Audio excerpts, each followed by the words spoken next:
Hi, this is Christopher Borroughs. I'm going for my associate's degree in Arts and Humanities Language at Harrisburg Community College, or HACC. And this is a presentation about how to improve your writing. And as I said, I had to give special thanks to my group partners, Jackie Arnold and Sarah Forcey, who helped in the development of this project. So first we're going to talk about the writing process. There are 3 steps in the writing process, as you see from this diagram: pre-writing, writing, and rewriting. So why is writing important? Why do we need to write in college? Well, in any course that you take, it's very important that you know how to write on a college level, because without writing, you're not going to be able to pass your courses. So starting out with the writing process is one way you can improve your writing. In pre-writing, you're going to list everything that you need before you start writing. You're going to list things about your topic.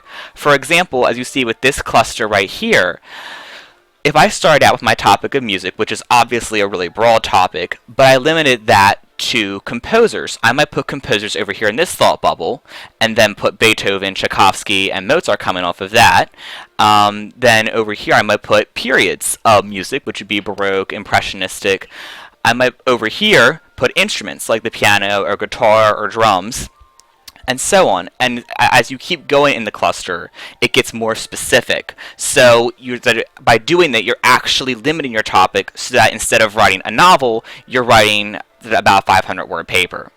And really, so what you also have to do before you write is take notes on your topic so that you have ample resources to back up what you're writing. After you go through all the preliminary steps before you write, organizing your ideas, outlining, taking notes, you're going to go on to the actual writing itself. Now, when you write the first draft, you're not going to want to spend a whole lot of time writing it to check for grammar and spelling and things like that, because you want to just get your ideas down on paper. A lot of times in the past, in high school and elementary, middle school, when I did writing for different English assignments, I spent a lot of time on the first draft, which I realized in later drafts was a mistake, because then I really didn't have another way I could go with my topic. So when you write the first draft, just get your ideas down on paper. Next, when you come to the rewriting process, this is when you're going to be revising what you originally wrote. And all great writers revise what they wrote. Even great novelists like Charles Dickens and Charlotte Bronte had to write many drafts before they came up with the classics that they eventually wrote. So when you rewrite, you're going to want to revise for things like spelling, grammar, mechanics, and you're going to want to also check the flow of your paper to make sure that it flows at a nice pace, to give the reader transitions, so that the paper isn't confusing as a whole to read. So when you rewrite, the revising is very important. Your final copy should basically just be little things, like making sure you had commas in the right places, making sure you don't have sentence fragments floating out there. It should just basically be for formatting and things like that. You should take care of most of your editing in the revised draft. So after you finish rewriting several times, you'll be able to come up with a paper that's been proofread several times. And as I said, here was Sarah's article for this particular writing process assignment. Next, we're going to be talking about peer reviewing, which to me was a new concept. I hadn't really done a lot of it in high school or middle school, so it was a very new concept when I started English 101 here at HACC. And as such, I really didn't know what a peer review was. Basically, with peer reviews, what you're doing is you're evaluating your classmates' work, because a peer is someone that is in your demographic. So with a peer review, you have to keep several important pointers in mind when you're giving one. First, you want to evaluate the paper as a teacher would. You want to make sure that you're looking for their specifics, their requirements when you're giving this peer review. You also want to be courteous. You don't want to be mean to your classmate. Keep in mind the golden rule: do unto others as you would have them do unto you. You want to evaluate someone else's paper as you would have them evaluate yours. You wouldn't want them to be harsh and mean to you when they evaluate yours, so you don't want to be that way to them. You want to make sure that you're suggesting improvements in a way that not only makes sense, but also gives them reasonable improvements. Obviously, not all of us are going to be novelists, so you want to make sure you can suggest improvements that people can actually do. So also make sure that when you suggest these improvements, you find something you liked in the paper, that you're not just giving negative critiques, that you do find a strong point that the paper did have.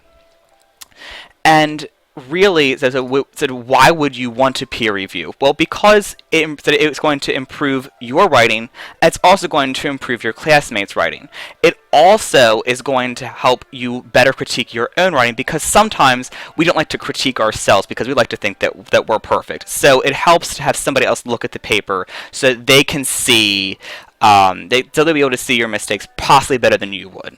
It also gives multiple opinions on your paper, because it's said that two heads are better than one. So it's good to get multiple opinions on how your paper should flow. Is it really suitable for your audience? Will people be able to understand it, or is it full of unintelligible jargon? You want to make sure that you have multiple opinions on your paper. And sometimes we're more willing to listen to our classmates than sometimes to be willing to teacher, because sometimes classmates would understand your life situation, things like that, better. But that, of course, that some teachers are really good at that as well. So it gives you a different perspective. So after doing the writing process and the peer review, there's another step you can take to doing this, improving your writing, and that's thinking out loud. And thinking out loud can help because it helps not only you, but everyone around you get the help you or they may need. And that as you see here, you're really expanding your ideas out, and when you talk to yourself, you really get the ideas of what you're trying to say. Sometimes that it might be difficult for you to, as you see here, decide how to word things. But when you speak it out, sometimes you can get the flow, the rhythm of ideas as you want it to go. And also, as you see here, sometimes you may be having a struggle that other people might not know about, or they might be having the same problem too. So when you talk to about your problems with writing to other people, sometimes you can get answers to these questions, and you might, in so doing, answer their questions too. So now we come also to this that as I said before, when you get multiple opinions on your paper, many ideas are better than one. That it will help you, as you see here, you and your peers' papers grow. And that when you can put an image with the words, it really helps you understand how you want to put your paper, how you want to have it, as you see here, have an image in your mind to understand what's being said. And I know from experience that talking out loud can help me get ideas.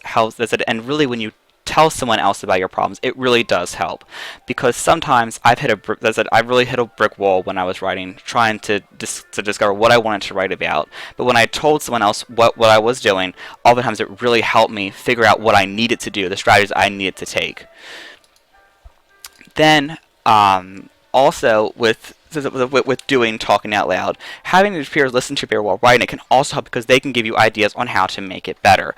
Also, there's another benefit here that is not mentioned, that when you it follows with what you see here on these slides, but that when you talk out loud and you read the paper out loud, sometimes you can catch things that you normally would not have caught if you're just reading the paper silently, because our minds tend to fill in words that weren't there, or misspellings, and we tend to overlook those and just read them as if they were correct.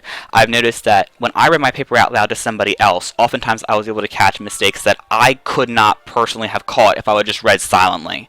So also you see here that if you don't know how to word something correctly, you know what you want to say, but you don't know how to say. You can't put that idea into words. Sometimes as you talk about it, you can find that perfect sentence, or that perfect phrase that really describes what you want to talk about. Also, as you see here, that when you have weaknesses while writing, someone might have a strength in that area, and they can help you with what you're struggling with, and then you can help them with what they're struggling with. So it kind of works both ways. Lastly, when you listen to your own ideas, it can help you to see, are they good ideas? Are they going to be helpful for your particular paper? And you can also see here that you're not alone with the struggle. If you have a problem or struggle with writing, it's not unusual. In fact, the studies estimate that 3 out of 5 people need developmental writing courses before they go into college so that they can write on a college level. And it's okay, because going to developmental course shows that you are willing to improve your writing and take the steps that you need to take to improve that writing. And in fact, peer reviewing and thinking out loud are 2 strategies that these developmental writing courses are starting to use, because studies are finding them to be very, very effective. The scholarly journal that I looked at showed that it was very effective to use these 2 strategies. So in conclusion, when you are writing for a college paper, keep these ideas in mind during the writing process. Instead of pre-writing, writing your first draft, revising subsequently. Also think about doing peer reviews that maybe even if a teacher does not assign you to do peer reviews, sometimes it can be helpful to exchange papers with a classmate. And also remember this thinking out loud technique, that sometimes when you read a paper out loud to yourself, that it can really help. That it really help that you catch errors that you might not have caught. Thanks for listening and have a great day.